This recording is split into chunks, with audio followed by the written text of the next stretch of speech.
تو آج میں نے انہی باتوں کو مد نظر رکھتے ہوئے کچھ لائنز لکھی ہیں. یہ زندگی کے بارے میں ہے، زندگی کے فانی ہونے کے بارے میں، تکبر اور انا کے بارے میں. تو بھائی میرے ایک دوسرے کی قدر کیا کریں اور تکبر اور انا کو چھوڑیں، زندگی کو آسان بنائیں اور زندگی کو ایسے گزار کے جائیں کہ لوگ جب آپ کو یاد کریں تو اچھے لفظوں میں ہی یاد کریں. تو عرض کیا ہے، اے غافل تو بھلا کس شے پہ اکڑے ہے، اے آتش تو بھلا کس شے پہ بھڑکے ہے.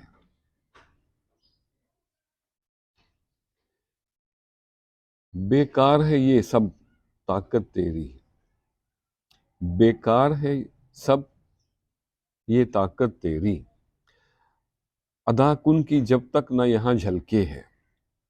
اے غافل تو بھلا کس شے پہ اکڑے ہے. ماضی کے دریچوں سے امڑ آئی ہیں یادیں، ماضی کے دریچوں سے امڑ آئی ہیں یادیں، پلکوں کے جھروکوں سے ایک جام سا چھلکے ہے.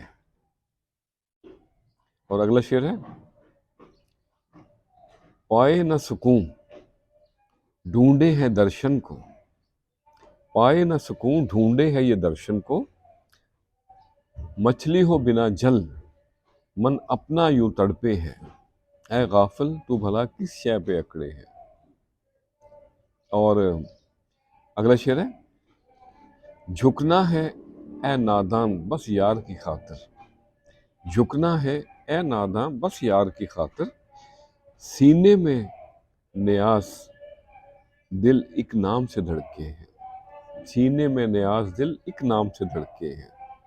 تو آج کے لیے اتنا ہی. کب کون بچھڑ جائے کچھ پتہ نہیں، جو لوگ میسر ہیں غنیمت سمجھیں، خوش رہیں اور سب کے ساتھ آسانیوں کا سبب بنے. السلام علیکم.